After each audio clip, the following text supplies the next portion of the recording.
Okay, so we can start this on. Good morning, honorable guests, and welcome everyone who is in today's audience. We have quite a group here, and today we are going to have what I hope will be a very interesting discussion on the current relations between the UK with the European Union, but also with Slovakia, and perhaps how these relations may develop towards the future. Do not forget, I would like to thank the British Embassy in Slovakia for co-organizing this event. And yes, we may ask why this specific topic.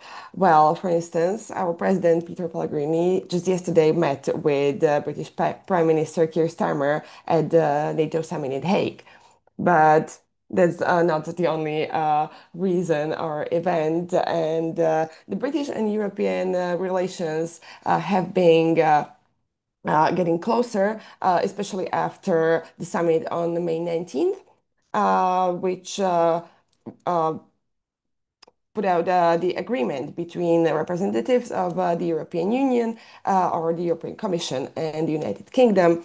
And it has been described internationally throughout the media and analytics as the most significant breakthrough in relations between London and Brussels since Brexit. So it is quite a big event.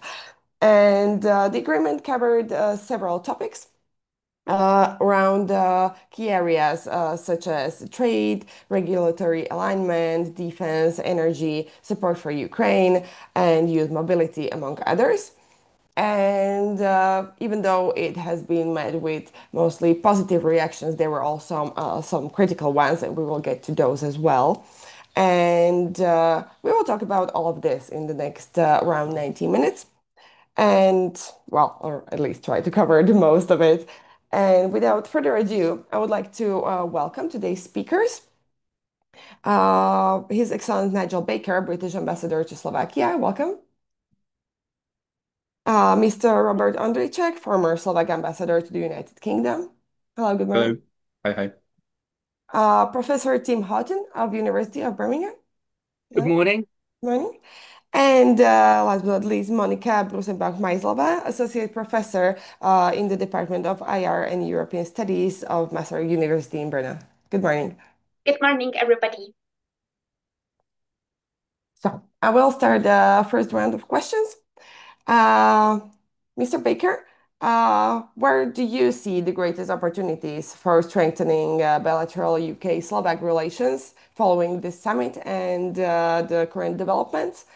And maybe also in which areas would you welcome perhaps stronger engagement from Slovakia within the EU-UK framework? Yeah, thanks very much, and welcome everybody. Thanks to Euractiv for setting all this up. Um, Sir Keir Starmer actually at the sort of concluding press conference of the 19th of May summit talked about a new era in relationship between the UK and the EU. And although we've always got to be a bit careful about hyperbole about historic events and all the rest of it, I think it did sort of mark a step change in the relationship. We've gone through the sort of Brexit process. We went through the divorce. We then sort of built up, the divorce settlement, as it were, with the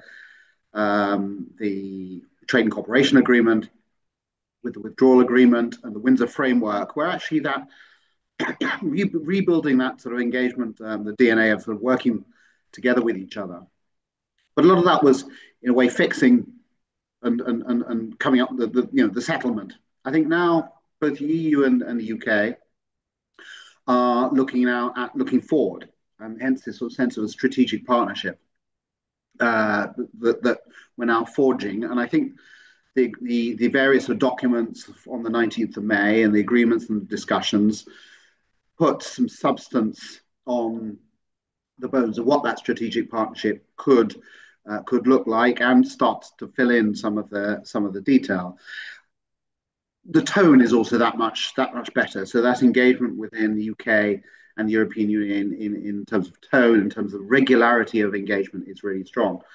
So, I think that there's a huge amount in the documents. And when we sort of constructed in a way the engagement around three pillars, you've got the economy, sort of what we call loosely safety, which is particularly home affairs, justice type issues, and security and defence. I think for me, the sort of highlights across those three pillars were in the economy, the agreement around energy relationship and cooperation around energy in all sorts of areas. Some very specific stuff around carbon markets, alignment around electricity supply. Energy is a critical sort of security element here across the European continent, and I think UK has a really important role to play as an integrated part of that, those sort of energy networks. Although it can sit across different pillars, the discussion around mobility it's really tough in the UK political terms to talk about mobility, given the sort of migration numbers, given that it's probably the number one political issue of the government. But actually, the fact is the government was ready to talk about a student exchange program and creating something new, and returning to Erasmus Plus, which I think is something, particularly across Central Europe, is something that people were really keen to hear about. Details still to be worked out, but I think that readiness to re-engage in terms of mobility is really important. On the safety side, I would think there was a lot of stuff about cooperation on organised crime and things, but I'd really highlight the readiness to work together on irregular migration. As I said, it's the number one political issue in the UK. Complete recognition that we're sort of at the end of the line, but we can't actually tackle the problems without working much more closely with European Union, our European partners, with those who are on the edge of the Schengen, area. So I think a whole range of stuff on the irregular migration side. And then on the security space, actually, for me, I think this was the most substantive area of agreement, and I think really goes to the heart of our strategic partnership was the security and defence partnership agreement. I think it's comprehensive. It potentially unlocks a lot of work down the line around our defence industry, integration of work across our defence industries, quite apart from really critical commitments related to Ukraine, related to other threats that we face. Emphasize on NATO first, of course, but within the context of the EU. Readiness of UK to work with the EU in missions and very sort of crunchy terms. So a really substantial step forward. In terms of Slovakia, these are all areas where I'd like to see sort of more cooperation with Slovakia. First of all, I'd love to see Slovakia speaking up more in the European Union, actually, for the benefit of working with third countries. Generally, that is Slovakia's default position, particularly in security. I know Slovakia has its own problems with the European Union, on a number of dossiers, but actually, I think Slovakia, along with other Central European countries, I recognize the importance of UK and where we actually tend to see eye to eye on many issues, from migration to defence and security, indeed to free trade, strengthening, reducing friction in terms of trade. So it'd be great to hear Slovakia speaking up more in this space on that behalf.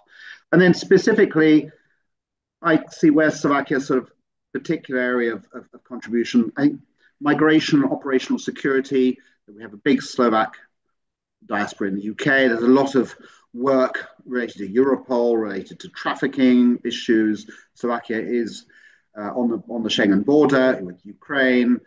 There are large numbers of migrants at the moment coming through, but it's ready to look at innovative options around migration. And I think that's very welcome. And I think especially that defence space. We have British defence industry working very closely with Slovak defence industry companies. Slovakia has a significant defence industry in the European context. I know that there are companies looking at mutual investments in either direction. Slovakia and UK pretty much see eye to eye. That importance again of third countries, UK, Norway, US being potentially part of the SAFE program, REARM, and all of that integrated in it. So it's absolutely in Slovakia's interest. and our interests as well. So I think there's a lot we can do together in this space. So in a nutshell, there are lots of other things, but I'll leave it there for the moment. Okay, thank you. Thank you very much. I'm really curious about further details we will get into. And I will follow up with Mr. Ondrejcsák. And I'm curious about your point of view from your experience as ambassador. How would you describe the level of interest of British diplomacy in Slovakia, and maybe also what you perceive as risks to Slovakia's interest in the context of future EU-UK relations? Yeah, thank you so much. Thank you so much for inviting me today. First of all, in the past, Slovakia used to belong to that very or quite significant group of countries supporting the stronger cooperation with the United Kingdom. So when we were discussing at the EU level about how to shape the future relationships between the UK and the European Union, we always supported those initiatives, or sometimes we were initiating some steps towards closer relationship between those two entities, the UK and the EU, and it was very much corresponding with our basic strategic interest, because especially in current quite incoherent and unstable international environment, there are no more natural partners for both entities than for the UK as the European Union, and for the EU, the UK. I mean, we know each other. We we used to work each other very closely. Obviously, we lost a lot of areas after the Brexit, but it is very important to say that after the parliamentary elections here in the United Kingdom, the new British government put the relationships with the EU among the most important priorities, not only in foreign policy but also in general. So the bilateral relationships between the UK and the EU, they just got new dynamics. It's much more pragmatic, so it's less ideological from both sides, I believe, and it's focusing on very particular issues where the progress is needed and possible. Obviously, the security and defense is one of the most important, if not the most important, areas. Um, I can say that this is the so-called the low-hanging fruit, actually, because even though the UK has left the European Union, but UK is still a European country, and I have to say the European power with very significant military, diplomatic, and intelligence resources. So nobody in Europe is able to imagine European security and European defense without the UK. On the other side, also, the EU is crucial for British defense and British security simply because of the mess. The UK is still a significant power, but in comparison to the European Union, it lacks this mess, the numbers. So the UK has the quality, and the EU has the mess, and the combination of those two are generating very important opportunities. This approach is, by the way, confirmed by the newly released strategic defense review Nigel just has mentioned, where the so-called NATO first principle was laid down. But beyond that, there are very strong appeals for strengthening the relationship in the field of security and defense with Europe, or also particular with several European countries, from France, Germany, Norway is mentioned because of this Nordic-Baltic dimension of the British security policy. It's a very interesting one, which is unfortunately very frequently ignored by Slovakia. So there are some very important details and the realities in this. So I believe that this security and defense is the most important low-hanging fruit. Obviously, the youth mobility is an issue. Is an issue for Slovakia, actually. I mean, I know it from my own experience as an ambassador that there is a watershed moment, actually, when the number of Slovak students just significantly decreased because of the context. And I'm traveling. I used to travel. I'm still traveling and talking to representatives of many British universities, and they're complaining actually that they're losing European students. And I believe that this is a lose-lose situation because obviously the European students, including Slovaks, they're losing the access to the best universities in Europe or even globally, obviously, which is a tragedy. But also the Brits are using this potential, which used to come to the island, and so this is another area where we should progress. Here there is a small problem or big problem, it depends. And this is the political context. As Nigel said, the migration is the number one political issue or one of the most important political issues here in the UK. And sometimes the youth mobility and the migration are mixed together, even though those two issues are two completely different things. But the British political elite is struggling to somehow make it clear to the public that if the UK is allowing the I don't know, the flow of European students for limited time and space, it's not going to contribute to illegal migration or whatever. But so it's still an issue here. And we as European ambassadors in the past, and I'm sure that my colleagues are doing the same time now, we are trying to argue that this is not the case. So we have to separate the youth mobility and the migration. So just to sum up, first, security and defense. This is probably the most important and most promising area.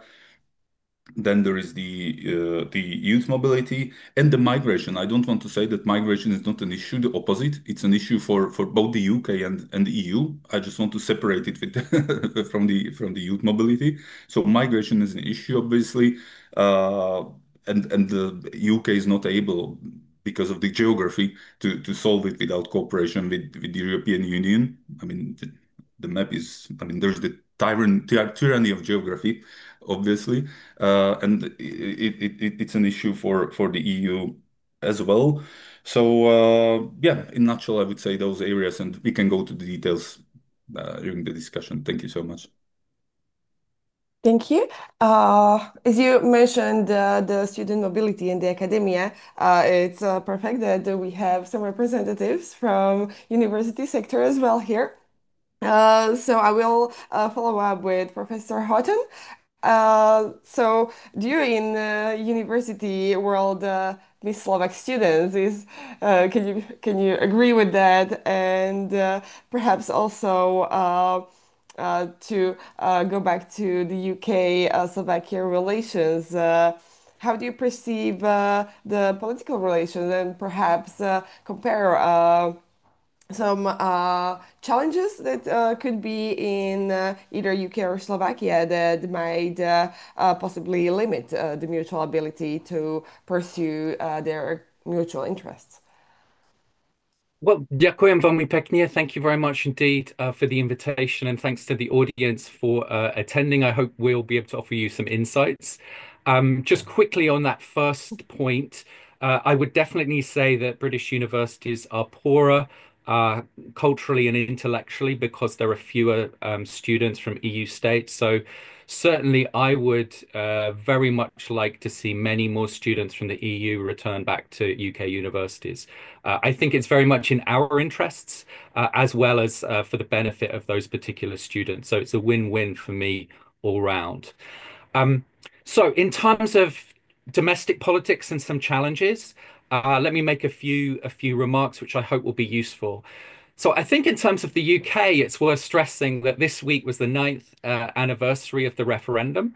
And it's worth stressing that that vote exposed and sharpened divisions in British societies, and we can still see those scars. The referendum was then followed by a saga of seemingly endless debates, discussions, failed parliamentary votes, and several elections. It's impossible not to turn on the evening news or look at a newspaper without a Brexit story. And even sad and nerdy political scientists like me were getting fed up with the Brexit imbroglio. So it's easy to understand why kind of Boris Johnson's Get Brexit Done slogan in 2019 was so effective.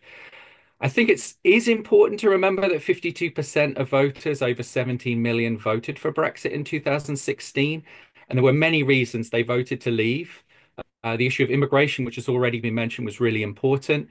The feelings that economic benefits of EU membership were benefits going to others, not to those citizens.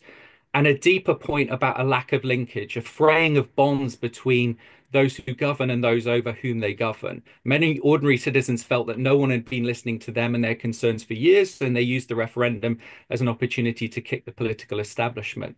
That matters because the Brexit vote was about much more than Brexit, actually. And these concerns about immigration and the weak linkage between mainstream political parties and citizens is still very, very important today.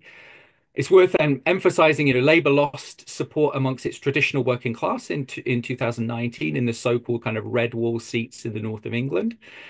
Now, Keir Starmer may have won in 2024, but as one political scientist described it, it was a loveless landslide, a real desire for change, but not necessarily a very strong endorsement of the Labour Party. And there is a lot of disappointment with the performance of the Starmer government from those who voted for it. In the eyes of many voters, there hasn't been much change. So that's kind of important. It's worth stressing that the majority of Labour MPs are instinctively pro-European, as are many of its voters. But a large slice of Labour voters and potential voters supported leave. Second important point about UK politics to emphasize is the UK is not a two-party system. We often talk about it as a two-party system, but that's not actually very helpful. It hasn't been for some time. The four constituent parts of the UK, for example, have very different electoral dynamics. But actually, if we look at the UK Parliament, we have 13 parties in Parliament. It's significantly, it's not just about Labour versus Conservatives these days. The role of the Greens, Reforms, the Lib Dems, and others are all really important. And so just look at the pressures on someone like Kemi Badenoch. She faces a challenge to win votes in battles against both Labour and Reform. Now, the electoral system in the UK does benefit the Labour Party and the Conservatives, but there is a tipping point where if Reform, for example, starts getting a few more percentage points, that could turn into a stream of seats. That's a could, but it's worth emphasizing. The third point about UK politics to emphasize is just that incumbency is really hard.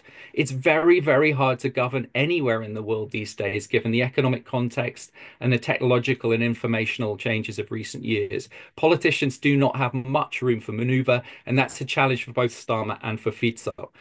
So in terms of Slovakia, I think the first thing worth underlying is that in the election of 2023, as articles I wrote with colleagues and the study written by Olga Jarafashova and her colleagues showed, the return of Fico as PM was driven by a desire for strong leadership and end to chaos and addressing domestic economic concerns of particular sections of society like pensioners. In addition, Fico's motivation for returning had a lot to do with the prosecutions for dodgy dealings of politicians during his previous stint in power. That's why changes to things like the criminal code were the first priority of the government. As I've argued in articles with Darina Malova, for example, this politics of revenge seems to be central to understanding Fico's first 18 months in office. It's worth stressing that Fico is much more interested in domestic politics than foreign policy. Within his party, Smer, there's lots of different voices. Some like Luboš Blaha, who are much more kind of ideological and pro-Russian. Others like Robert Kaliňák, who are much more pragmatic and business-focused. Secondly, it's worth stressing the nature of the Slovak coalition government. Initially, it was a three-party coalition of Smer, Hlas, and the Slovak National Party. That had a majority of four, but the Slovak National Party's parliamentary group quickly fractured for reasons I'm happy to come back to Q&A if anyone's interested. And some Hlas politicians split away. Now, thanks to deals between renegade individuals and Fico, the government has kind of been sewn back together. But it's crucial to emphasize this is not an easy or a comfortable coalition. And actually on EU and NATO issues, for example, as we just saw in the last 24 hours, look at the different things that politicians in that government said, there are very strong stated differences, particularly between politicians from Hlas and from SNS. So I would also just, though, come back to my point about the challenge of incumbency. This is not a problem just for the UK or Slovakia. It's a problem across the board these days. The difficulties for incumbents for governing in difficult economic and international in difficult economic and international times, all conducted in an informational environment that makes governing very, very difficult.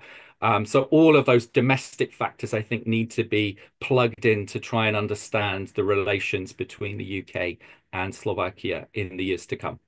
Thanks. Thank you very much for your insight. I completely agree that it's interesting, but also sometimes challenging to watch the rhetoric and the narratives that politicians have at home, within the country, and in foreign relations, and wherever they step outside to the international forum. And then it is interesting to try to place it back together into one idea about what is the orientation of the country after all. And this brings me to Mrs. Brusenbauch Meislová. I would like to ask you, as you also mentioned that you traveled quite a bit around Europe recently, talking about the EU-UK relations. How do you perceive the different approaches in perhaps expectations or challenges and how different EU countries in the West, in the center, in the East perceive the cooperation with the UK and the developments after the summit? Hey, so good morning, everybody, once again, and thank you so much for having me and for organizing this truly important discussion. And yes, I will be happy to offer some reflection. So perhaps I should start with the appreciation of how united the European Union was during the Brexit negotiations, despite various national interests of EU-27 member states. They did stay remarkably consistent, both, for instance, on the indivisibility of the four freedoms or the protection of the single market. So basically, to many observers, this level of coherence was one of the most surprising features of the Brexit process. But of course, this does not mean that the interests of member states vis-à-vis the United Kingdom and the UK relations, and hence also the expectations, there is this long-awaited summit, were not different.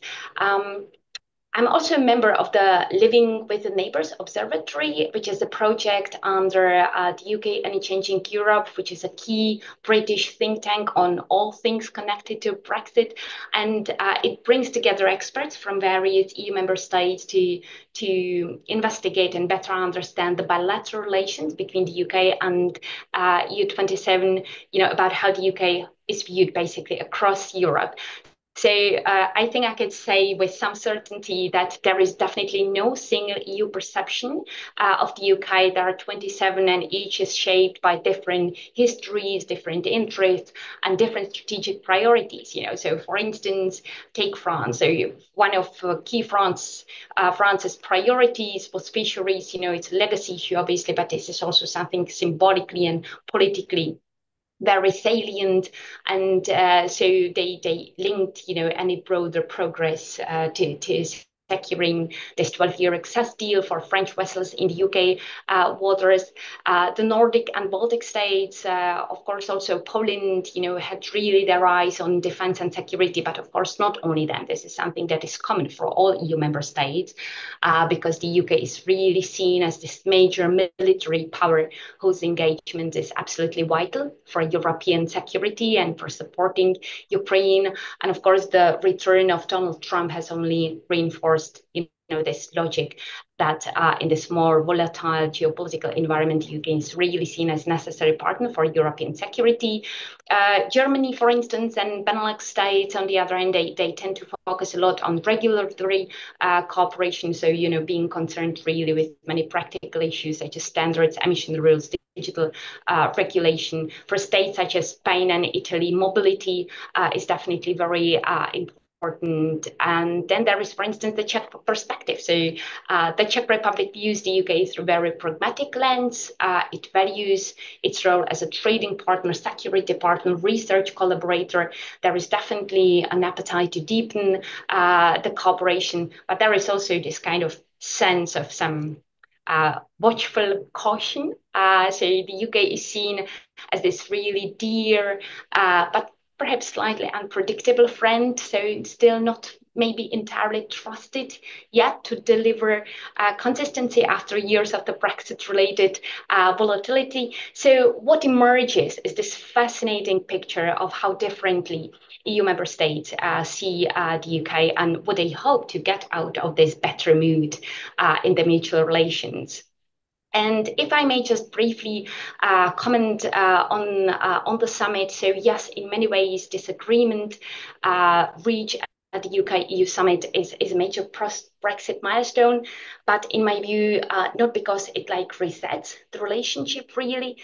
I don't see it as a reset in a sense of, like tearing down the current framework and starting over. So from my perspective, it's rather this carefully negotiated roadmap for gradual and sector-specific re-engagement. So yes, it does bring some useful improvements, the new security and defense pact, less red tape on food trade, some hope for young people when it comes to youth mobility. And it's definitely politically symbolic, and we know how important symbols are in politics. So it says we are on the same team. But practically, it's just framework for future cooperation. So the benefits are still to come. So both sides definitely get more predictability, which is very useful in the post-Brexit fragile setting, but the implementation will be really key here. And my very last point, if I may briefly touch upon the issue of youth mobility, which is now, being rebranded as youth experience. So also because I'm a professor at the university, so it's something that is really very close to me as well as to my students.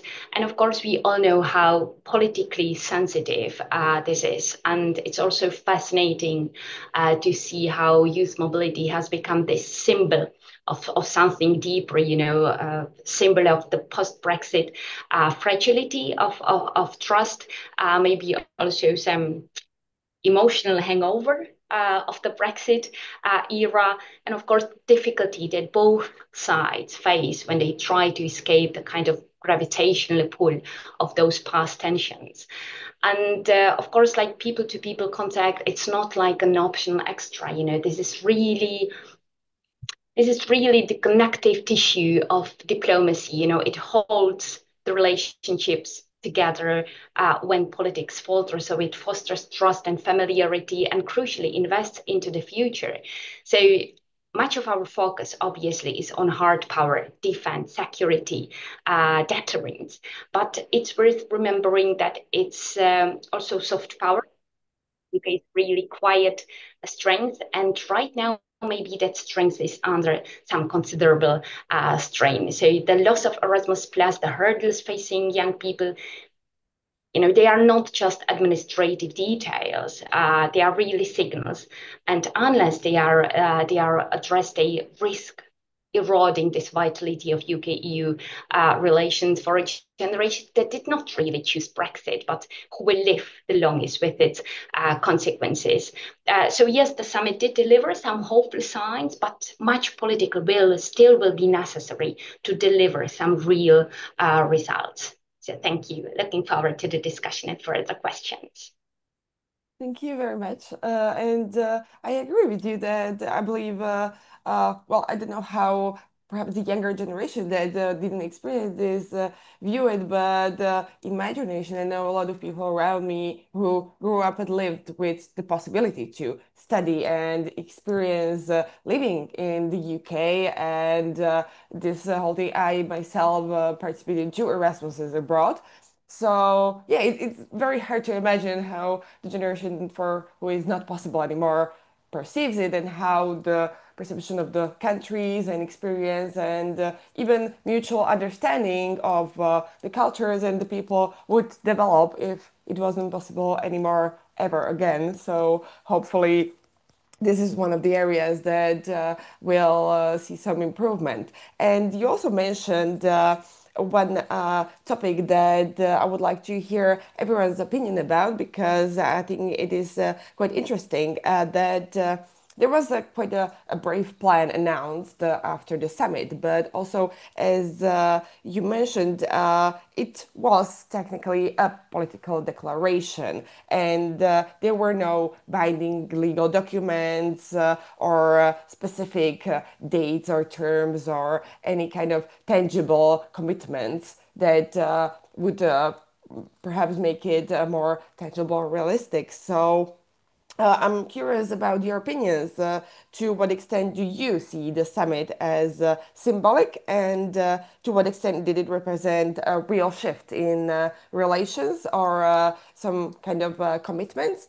And also, then, when do you expect this process to take on perhaps more binding contours or leading to concrete agreements or some specific changes in practice? Because, as we know, for example, when EU was changing relations or strengthening relations with Switzerland, it took years to actually happen. So what's your opinion about that? Please join in any order that you feel. Can I leap in there maybe? Please do. I think it's right to talk about both symbolism and practicality, and I tend to agree with Monica that this is a roadmap. This is a roadmap for the future, roadmap within the framework of an agreed strategic partnership, and I think that's critical. In other words, it's not just a reset. It's not looking backwards, just looking to reestablish a relationship. It's saying, our relationship is on a new footing now. UK is not in the EU. Let's not sort of cry over that. Let's look forward. And what does that mean for UK and EU?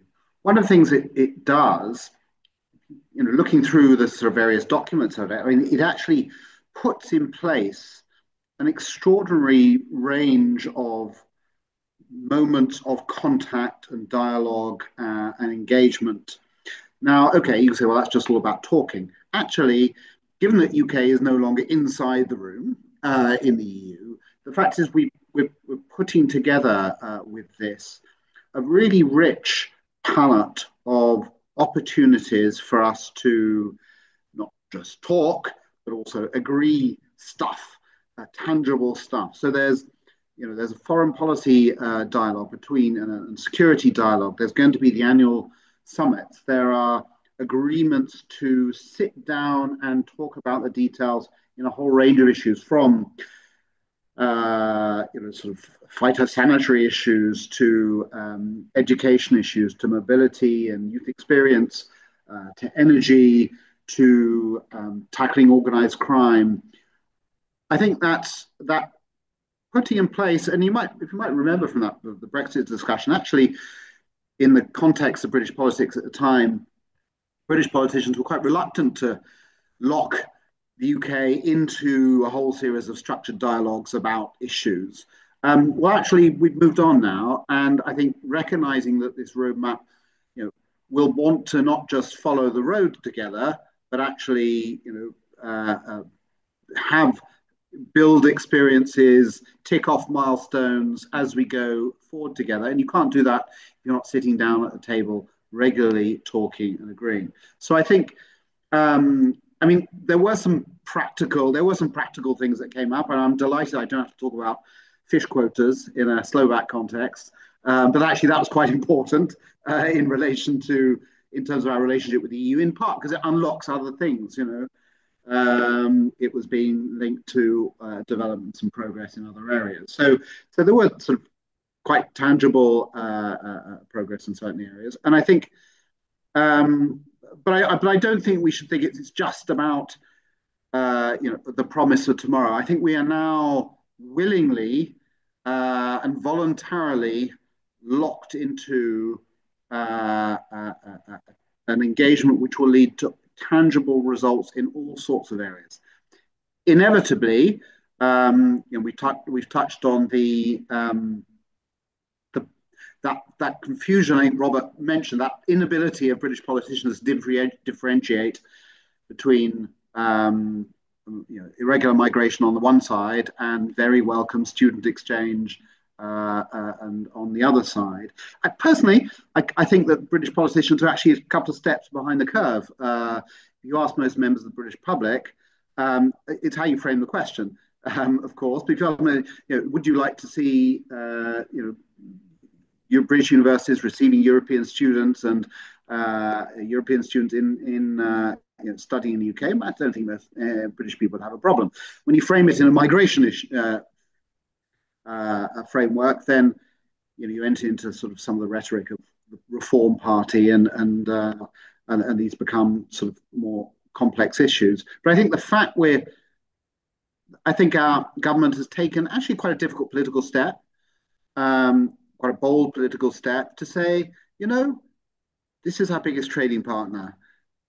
This is our biggest partner in terms of defense and security.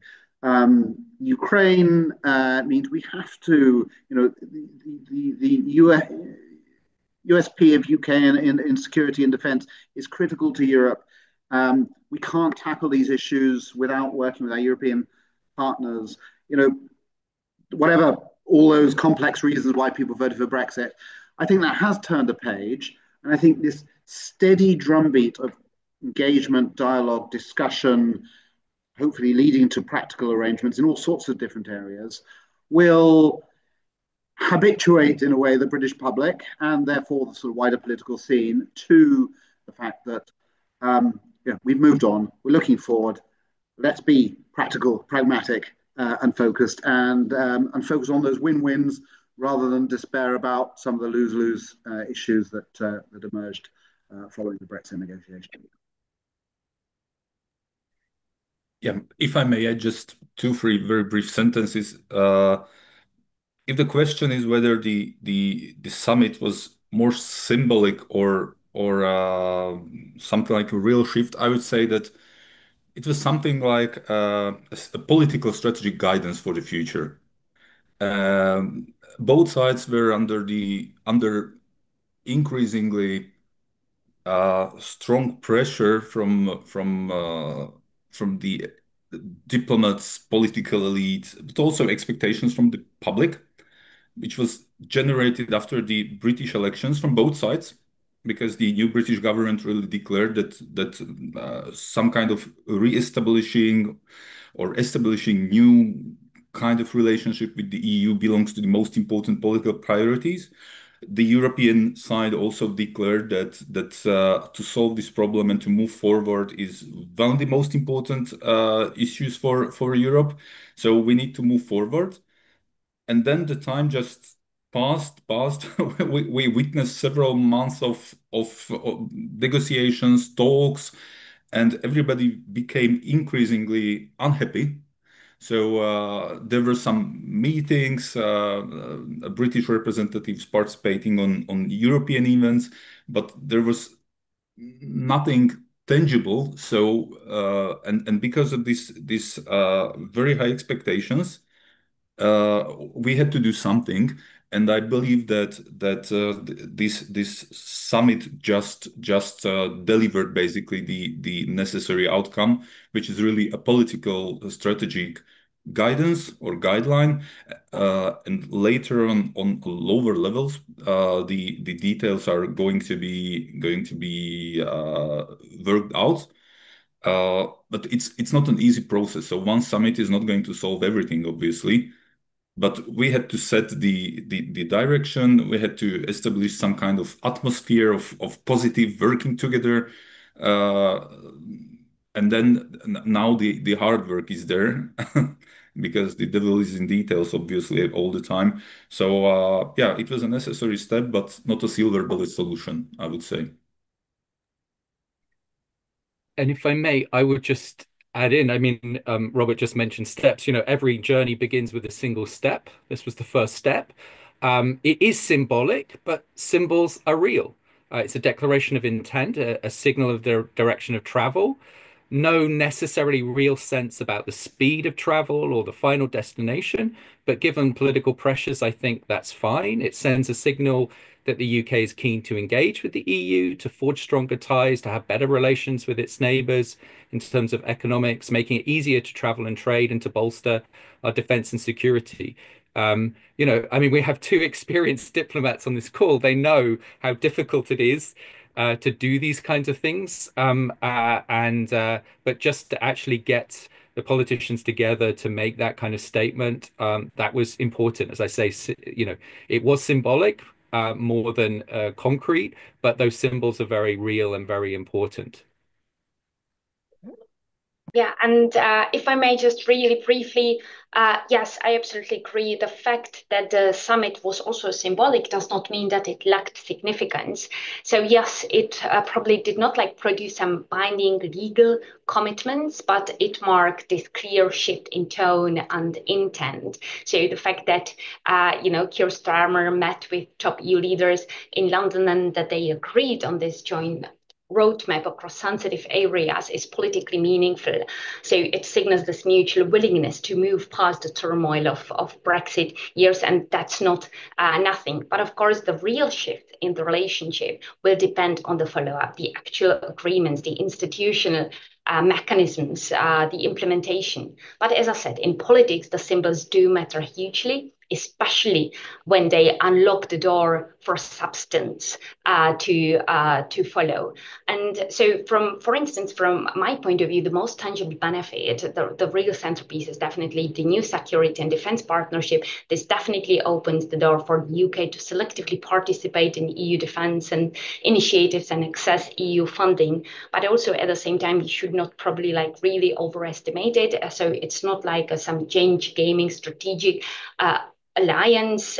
It mostly formalizes cooperation that was already happening informally, and still it does not yet address some deep integration into defense industry cooperation, something that both sides really need, given the industrial fragmentation and the geopolitical risks.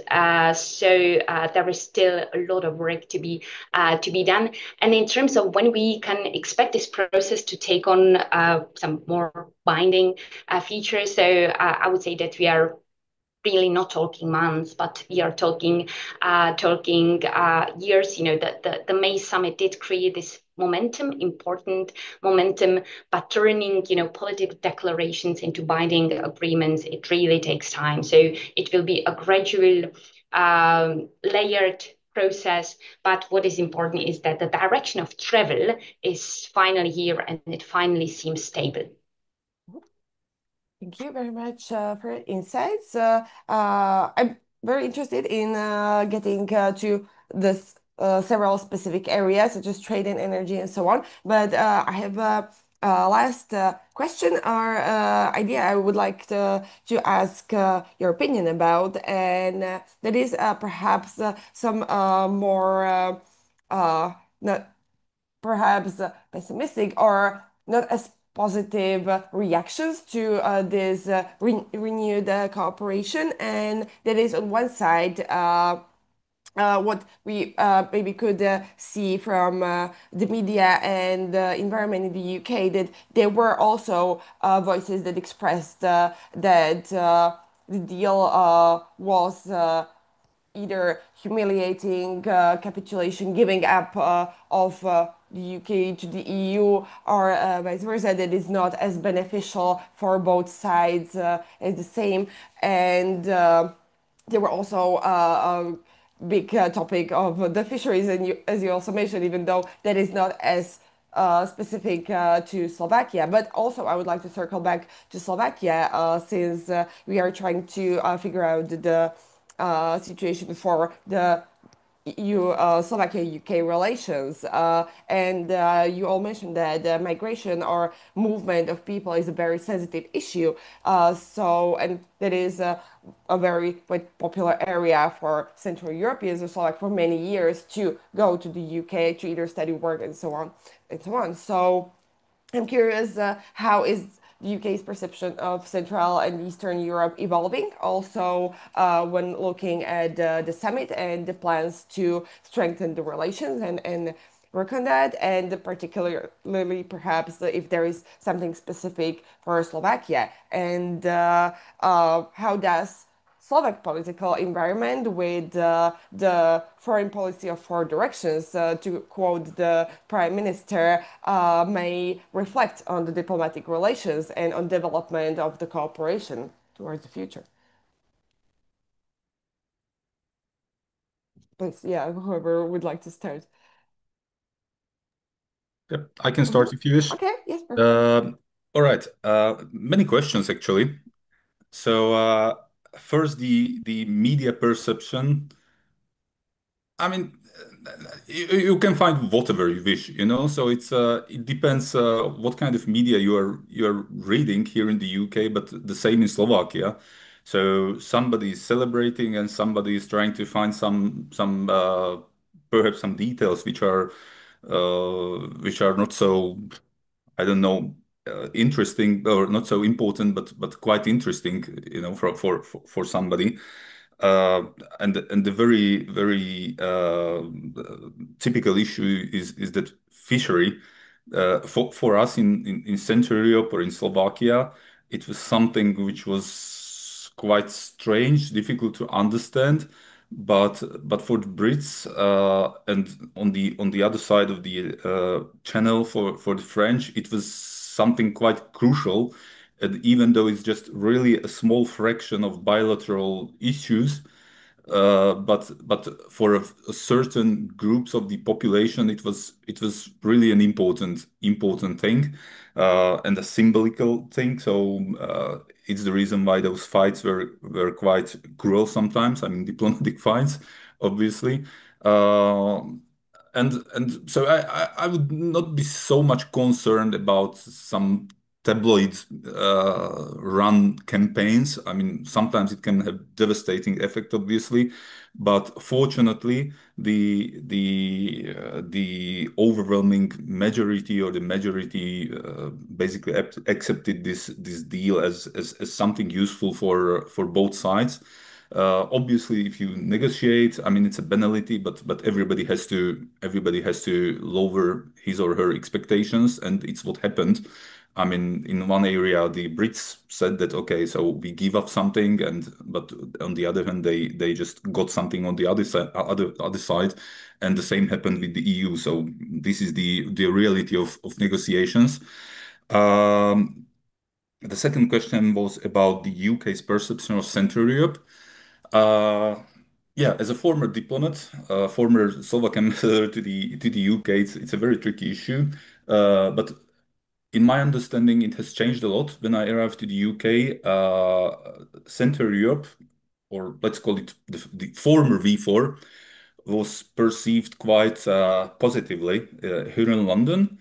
And the UK foreign policy loves to work with regional formats because of practical reasons, because of the foreign policy culture. And obviously, the Nordic Baltic formats, as at least how I perceived it, was the most important, this minilateral forum for the British foreign policy. But on the second place, we always had this V4.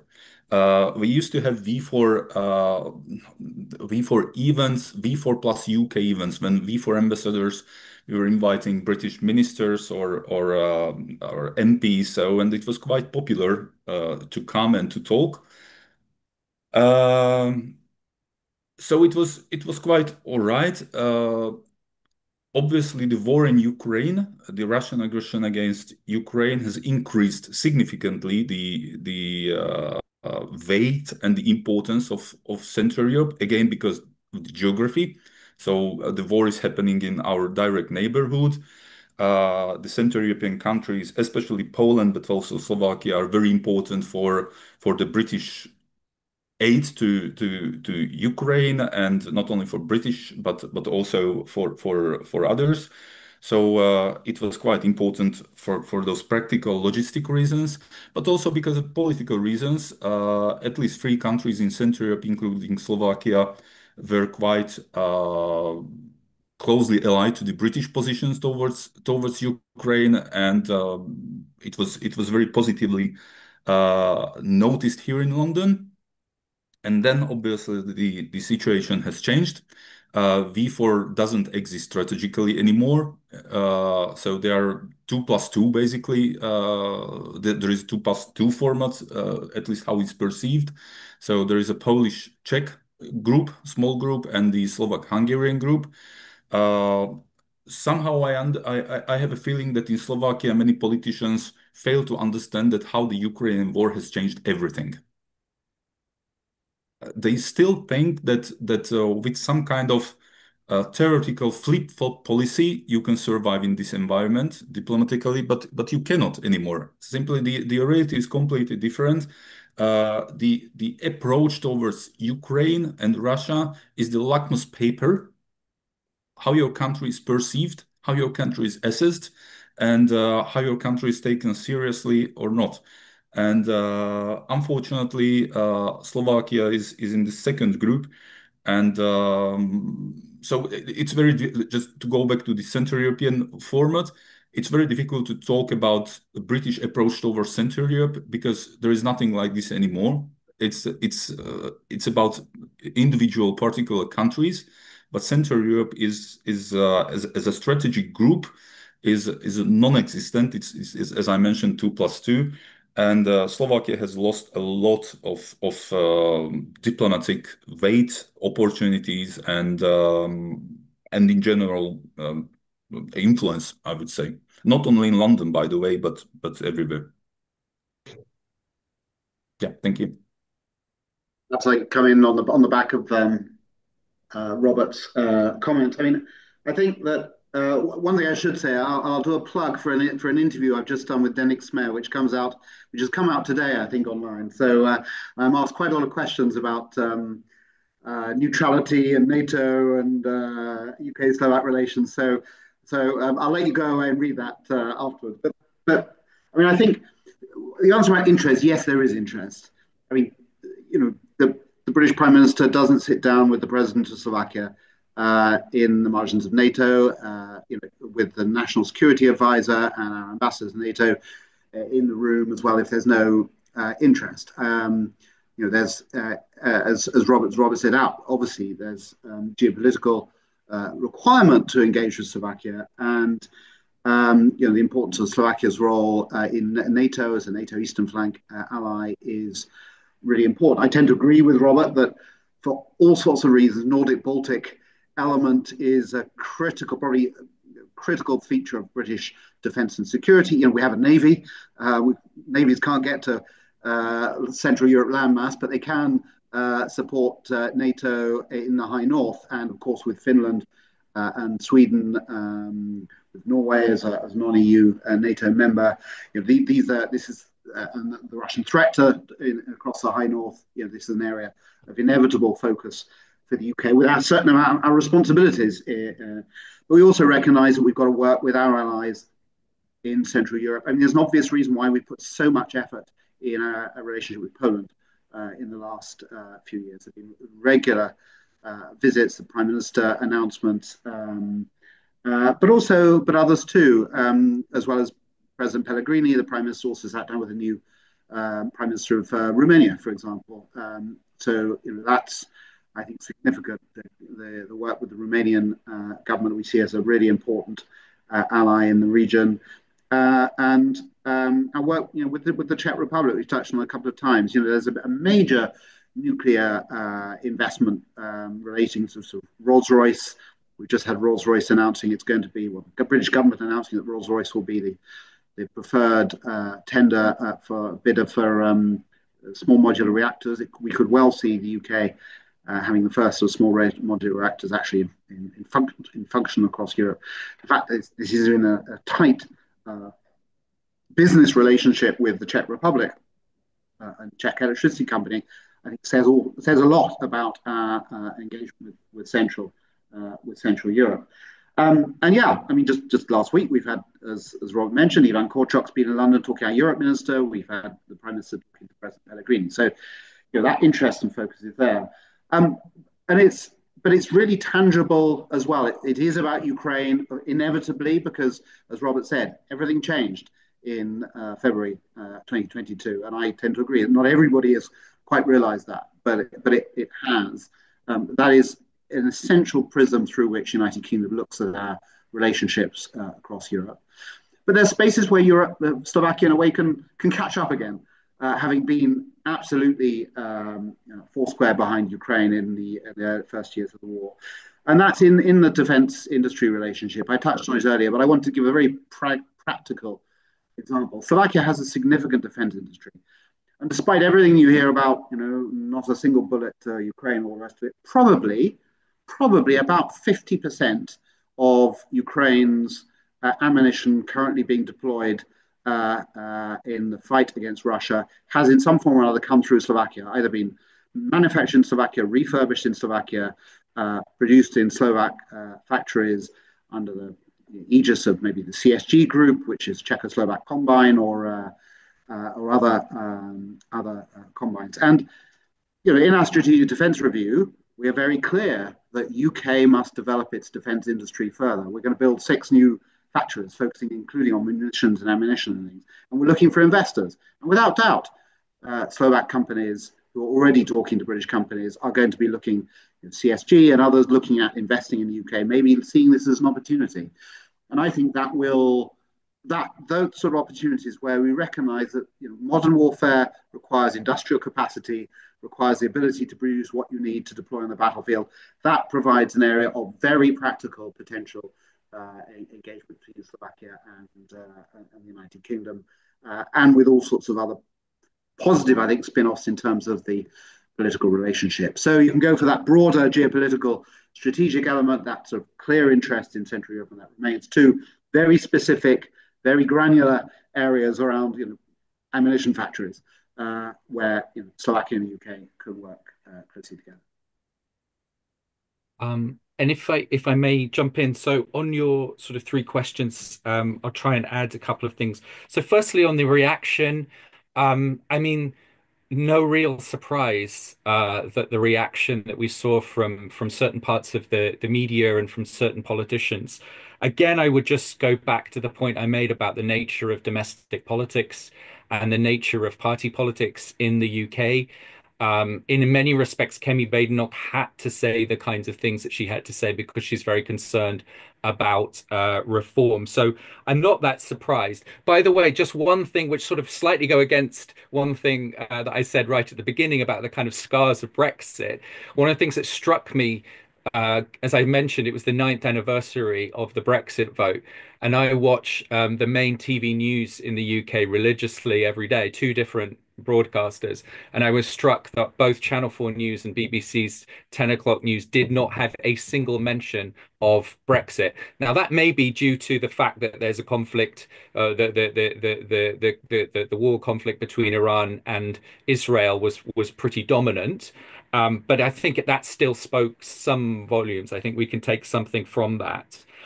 Second thing, just to say about relations, I mean, one problem that I often find is that when people talk about Central Europe, they often look at it through very much a Hungarian or a Polish lens, and they assume that everything that happens in Hungary is somehow representative of the entire region. That's a problem in the UK. Everyone, will point to Orban and say, oh, that's what the region is like. So Robert's point about differentiation, I think, is really important. And it's one of the things that we should encourage more people to realize the differences.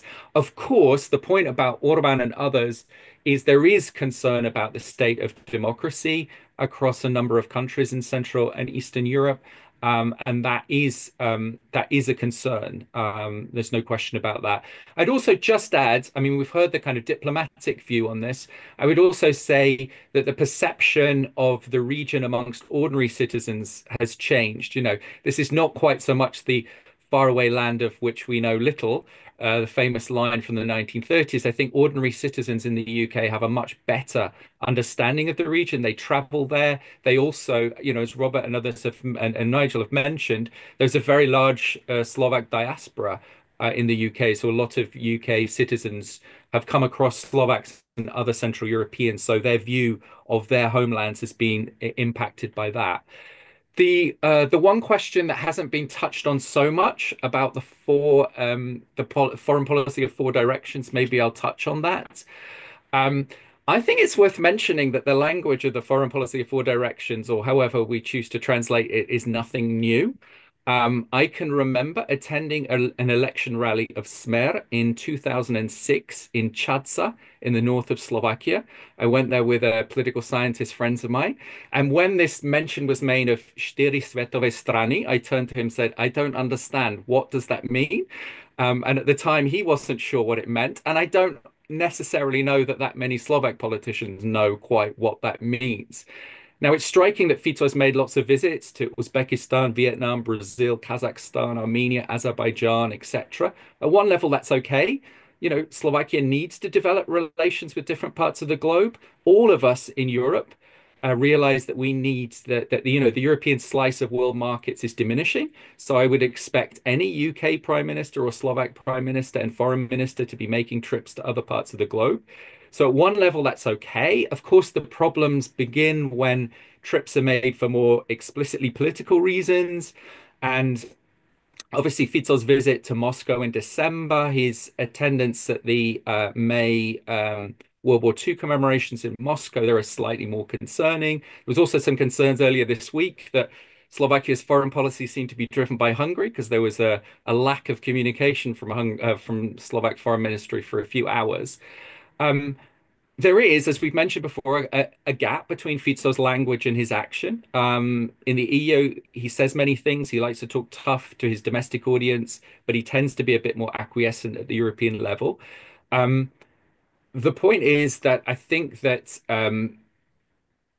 we need to be a little bit, I mean, the UK needs to understand that there are going to be pressures on Slovakia to engage with more than just one side of the debate. But if you like, Pellegrini's response to Fico talking about this is that one side is more important than the other three. And in some senses, that has to be the kind of message that we emphasize from the UK, which is it's fine to be looking at trying to develop relations with other parts of the globe. That's what you should be doing. But one of these four sides is much more important than the others. Hence, good relations with the UK and other EU states is really important. Yeah, and if I may comment briefly as well, so I completely agree with Tim that this outrage from the media and, parties such as Reform UK, it's completely predictable. It fits their script perfectly.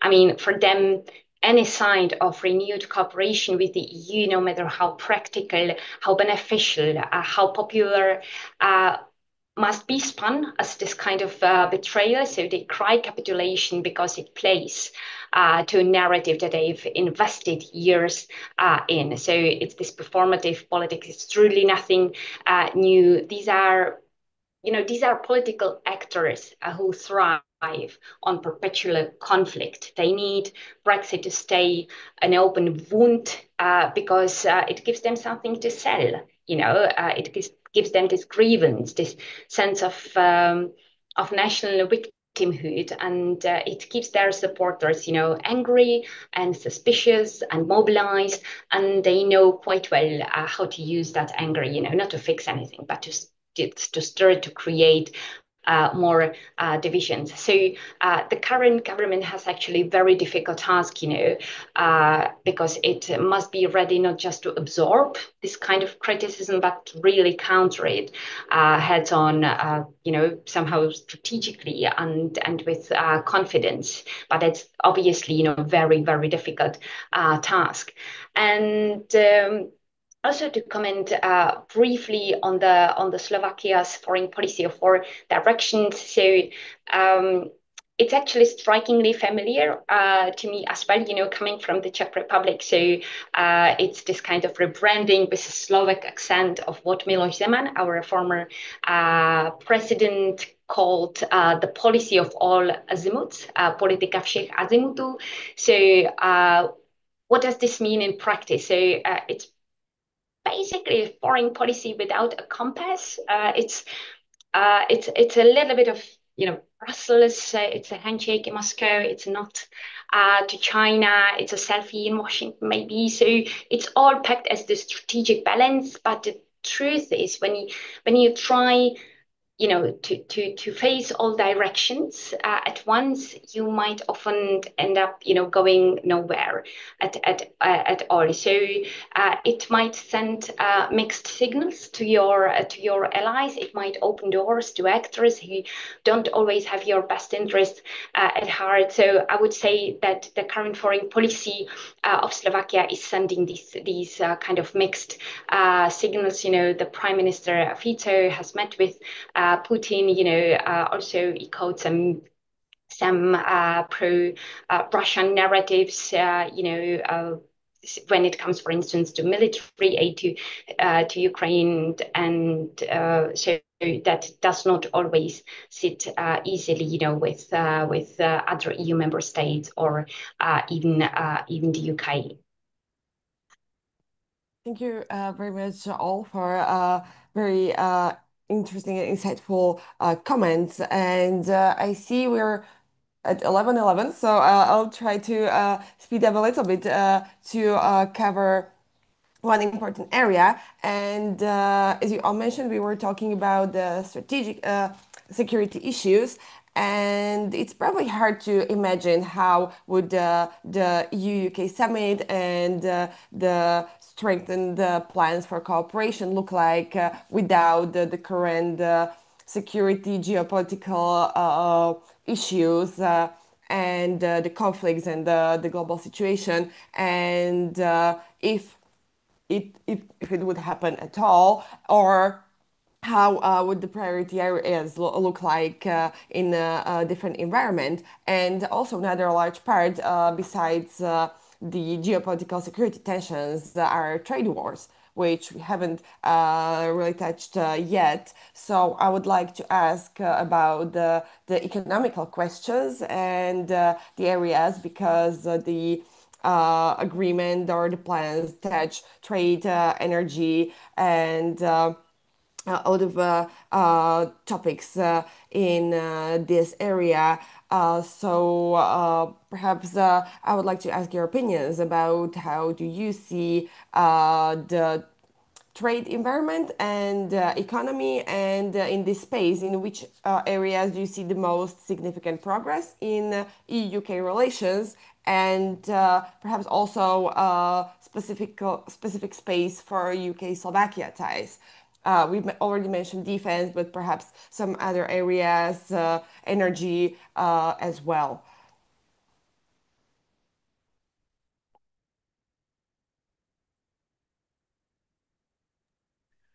Can I comment just on a couple of points there? We're living in quite sort of complex times in terms of global trading relationships, driven by both war and the requirement to apply sanctions on one of the world's on Russia, and the disruption that the war has generated, particularly around sort of global food markets, but a range of other trading relationships, and of course the United States sort of first trading policy and the tariff policies of the Trump administration. I think what that requires in both Europe and the UK, therefore, is us to be in this world of instability, the forces for stability. Monica talked about stability as a sort of important building of stability, as rebuilding of stability, as an important element of UK of the 19th of May agreements. And I completely agree. I think in a way, we're the last believers in free trade. That sometimes you sometimes think, and there are reasons for that. We benefit from free trade. UK and Slovakia are amongst the most open markets in the world. We don't prosper when barriers are increased, when tariffs rise, and when there's disruption to trading relationships. So it's in our mutual interest to foster not just stability, but open trade, good regulation, healthy rules-making bodies like the World Trade Organization, and clear rules to allow our companies to trade. I think people don't often talk about the trade and cooperation agreement in a way, but that was actually quite really important in terms of coming through Brexit and out the other side. A major free trade agreement fundamentally between the UK and European Union, with lots of gaps. And this process we've been talking about is, I hope going to sort of fill some of those gaps and deal with some of the issues. But I think it's important, and I think really critical for both our economies, and I'm talking about Slovakia, particularly in the UK at the moment, that we can work and develop in practical areas. Things like quite detailed areas that are in the agreements, like identifying areas where mutual recognition of qualifications is not as good as it ought to be. So that just the very basic things, like a Slovak nurse can work in an NHS and fill a gap in the UK economy, or a British accountancy firm can operate smoothly in Slovakia with its sort of experts and professionals. You can do mutual training and work in these areas. The SPS agreement, I think, is really important for food and agriculture and manufacturing. That was one area definitely that's dropped off because of Brexit. So small exporters of small businesses we're talking about in many cases, but exports of cheese to Slovakia, for example, it's really difficult to do it now under the current arrangement. So hopefully these sort of things will become more fluid. Because I think although there are big British investors in Slovakia, there are dominant industries like the car industry. We are looking at really ramping up engagement in the sort of tech side, looking at startups and things like that. A big Slovak delegation to London Tech Week just recently. We need to find a way of providing the maximum potential benefit to these companies, particularly I think the small and medium sector, when they want to do business and trade. And that is only going to work with the UAE through sort of improving UK, EU discussions and dialogue in these areas, and finding very practical areas where we can make probably incremental progress, not big bang stuff, but really make it easier, reduce that friction for our companies. That's completely in bilateral interest between Slovakia and the UK. I would hope very much to see Slovakia supporting that agenda through the ongoing processes as we go forward. There are some more protectionist countries in the European Union. I can mention France, for example. We talked about symbolism. We've got a state visit by President Macron coming up in July. That's going to be symbolic and practical, and it's going to address some of these sort of issues and perhaps some of those French blockages to some areas that are not so good for getting in the way of some of that sort of free flow of ideas, information, people, etc. But I think there's a lot we can do, very practical, small areas where Slovakia and the UK and our economies will benefit mutually. Yeah, but just very briefly, because Nigel is covering basically almost everything, I believe. I guess that for both countries, it's our vital interest to proceed in this area. I mean, the UK is one of the greatest trading nations on earth. Slovakia is one of the most open economy in Europe, actually. So the trade is vital for our not only economic progress, but our survival, basically, as an economy. So it's very important for both of us. And I agree that it's not an area where you can do I don't know one agreement which solves everything. So the devil is in details again, and there are hundreds and thousands of small negotiations and small issues which are necessary to solve.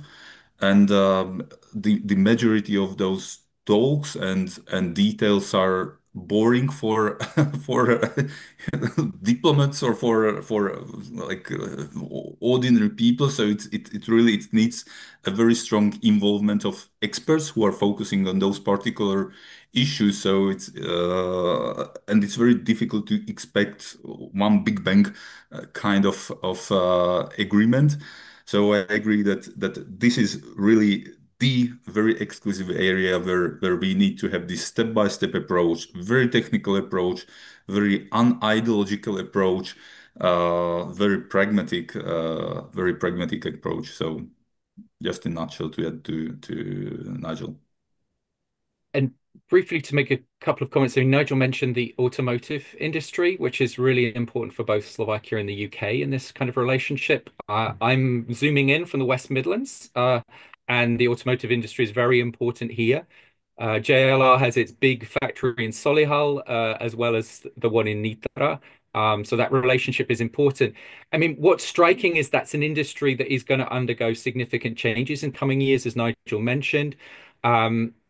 Thanks to the switch to electric cars, but of also other things. The fact that when Trump announced those tariffs on cars, the impact that that could have had, both in terms of here in the West Midlands, but also in Nitra, would have been very, very significant. So that's a challenge. Whatever government is in power in Slovakia and the UK, we need to think about how we help the automotive industries develop. That's a common interest that we could kind of work together. So very pleased to hear that Nigel's mentioning about helping in terms of looking at kind of developing the skill sets that people in those industries have. I think the second thing I mean, mention of cars and thinking about electric cars, that also makes us think about some of our fundamental weaknesses across Europe, which is often energy dependence on external sources. Actually, one of the things that we all need to do in Europe is to develop a better grip on critical raw materials, and to work on that. Actually, Finland provides some quite interesting examples of developing resilience against external kind of challenges, and we could learn from that. But also just in energy, I was chatting with Matusz Mishik from Comenius University, who's the kind of best expert on energy politics covering the region. And, you know, he was emphasizing how striking it is that across the EU, we still don't have a kind of level of physical interconnectedness when it comes to electricity market that would help us. And he was pointing about that, linking to the recent blackouts in Spain and Portugal, for example. So there's a lot of mutual benefit, a lot of mutual interest that we have, again, whatever government is in power. And these are the kinds of practical steps that I think that we could be focusing a lot of our attention on. And if I may just most briefly, because I'm not an economics or trade expert, so I just personally see the biggest progress in agri-food. The recent one, so the new veterinary SPS deal, though of course it still needs to be finalized. This could remove a lot of friction at the border, especially for perishable goods. So this could be really important both for UK exporters and EU consumers, working both ways. And yes, I absolutely do agree. Then when we zoom in on UK-Slovak relations, then the big player is really automotive. Slovakia is not called the Detroit of Europe for nothing. So car manufacturing and automotive supply chains are really, really central. But I can see also like tech and digital services maybe also gaining traction. And yes, I absolutely do agree on energy. Greater UK-EU energy integration would definitely mean more flexibility, more security, and better prices. So this could be a win-win for both sides. Thank you. We are slowly running out of time, so I will squish the last question for the last round for all of you. And so I would like to ask in the final round two things. We have talked about the developments in the relations with the mobility, the trade, all sorts of areas. And So, do you expect the single market and customs union to remain the firm red lines in EU-UK relations, or do you see these positions could eventually shift slightly or more? And if you could choose one key lesson from the history of EU-UK relations that should guide the future development or something to keep in mind, what would that be? Please, whoever would like to start again. Okay, so I may Yes, start yes, by please, yeah. if you like. So when it comes to the expectation on the single market and customs union remaining like firm red lines, yes, I think that for now both remain really firm red lines. On the EU side, I think that there is very little appetite to reopen, the access to the single market without full obligations. And on the UK side, even under Keir Starmer, there is no political mandate to re-enter. But over time, and especially after also the TCA review, which is coming in 2026, I think, gradually, maybe slowly, we could see some movement, of course, not like full re-entry, but maybe on more flexible sectoral deals, dynamic alignment in those various areas such as food standards or digital trade. So maybe like this gradual technical convergence is more likely than some grand political shifts. And when you ask about the key lesson, well, that's an excellent question. So for me, probably the key lesson is about trust. We've learned maybe the hard way that trust can be lost very quickly, but rebuilding it takes time, it takes consistency, it takes patience. And, even now, years after Brexit, we see how fragile, that trust, still is, the recent youth mobility controversy also was a point of that. So I think that for a future cooperation, both sides really will, and they are doing it, but still they will need to keep forging the relationship that is strategic, long term, and really grounded in mutual respect. So in that sense, the current phase is not really about some dramatic resets, but it's about rebuilding a relationship that works not just when things are easy, but when they are hard, and that's where the real work lies from my perspective. And so jumping in then, so on the single market customs union, again, it's worth kind of reflecting back on the debates during the whole Brexit process and why those became important. The customs union, simply put, means no kind of ability to strike independent trade deals. It's noticeable that the UK has managed to strike some trade deals with India, the US, and others. Although they're relatively small beer, it doesn't really compensate for the fact that we're no longer in the customs union. But there are potentially still seen to be some advantages. Certainly, the way that when Starmer was in Washington and able to kind of strike a deal with Trump bilaterally, that was seen to be beneficial. On the single market, it's worth stressing the politics is pulled in two different directions. I think businesses, citizens, consumers, musicians, all sorts of people kind of see the real benefits of the single market, and they've witnessed and experienced the difficulties of being left outside the tent. The real problem, and we've mentioned it 3 or 4 times already today, is about free movement of people and about how that all gets linked in with the issue of immigration, which still remains a toxic issue in British politics, and not just, of course, in British politics, in many European countries these days. So it's a very emotive issue and one that can be triggered and activated by politicians. What I would say is, politics and diplomacy are sometimes about coming up with creative solutions. And I think in some senses, if, my message to leading politicians and diplomats would be maybe stop thinking about some of the language of the past and try and think about potential creative kind of solutions for the 21st century. In terms of the kind of lesson, well, I would, if I can, go back. I'm old enough to have been working on the politics of Central Europe before these countries became EU member states, and the UK was very strong advocates of enlargement, and I think we clearly saw the benefits of the states of Central and Eastern Europe joining the EU. They were important allies for us, and the EU was better for that enlargement. So it shows that actually cooperation and alliances in international organizations is really beneficial, and these are the things that we should be working towards in the future. If I can just leap in there, I mean, very short, briefly, because I fundamentally agree. Single market, customs union, we can't talk about that. There's neither appetite politically. Nobody wants to go back to those sort of dramas. Let's talk about differently. Frictionless trade. Why don't we talk about that? And that's the maximum we can do. Frictionless trade. If it looks a little bit like somewhere down the line a single market or a customs union, well, fine. I don't think there's any political room for calling it that. And no appetite, I think, in the EU to fight the battles and all those have those negotiations in depth. So the pragmatic moving forward, I think, is the way forward. In terms of lessons, listen to each other. The EU didn't listen to David Cameron in 2015-16, and he didn't get what he needed to get the referendum over the line. The EU didn't listen to the UK, didn't listen to the EU in that immediate post-Brexit period, 2016 to 2020.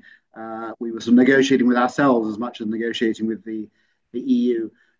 Relationship is so much better not just when we're talking to each other, but when we're really listening carefully to each other. I think that's one of the things we've seen with the May agreement, and hopefully we'll see a focus on going forward. Yeah, I agree that issues like single market or free movement are no-go because of the scarves of the Brexit debate. So the way out is probably to wrap it up to some other linguistic equilibrium or to find some other linguistic solutions for the same problems, I would say. Even though I believe that the majority of the current government members and MPs internally, they do not have problem with the single market or free movement, but simply the politics matters here, and those scarves are just too significant still. So in the near future, I don't see a real prospect how to solve those, how to proceed in this. I mean, if we talk about full-scale single market or full-scale free movement, but again, I agree that if you're able to invent some more appealing package, how to pack it, then I don't think so that it's going to be a long-term blockade or something like this from both sides. And if we talk about the lessons, two lessons: don't do ideology, because ideology breaks everything down. And second, geography matters. We are still our closest neighborhood. We can talk about Indo-Pacific, we can talk about whatever, but I mean the distance between Calais and Dover is much shorter than between London and any Pacific capital, and the same applies to the European Union, obviously. Thank you. Well, thank you very much all for your insights and really interesting discussion. I'm very sorry that we're out of time, so we can't continue further. But yes, I think we've managed to cover a lot of questions. And as we've heard, the path forward is still being shaped by many variables, either the global challenges or the domestic debates. But what I believe the outcome is that it is very important that the path is there and there is the development, and it will unroll slowly but certainly. In the end, I would like to sincerely thank all of our speakers for sharing your expertise and perspectives. And of course, thank again the British Embassy for co-organizing this event. And finally, thank you to all of you in the audience as well for your attention and participation today. Yes, we are closing down this stream and discussion, and I wish you have a great the rest of your day. And hopefully see you again soon. Thank you so much. Bye, everybody. Thank you. Thank Thank you. you. Bye-bye. Thank you. And sorry again that I arrived so close to the time. I got carried away doing something else and then suddenly realized that it was 9 o'clock UK time. So I'm sorry. I hope I've organized enough events over the years to know that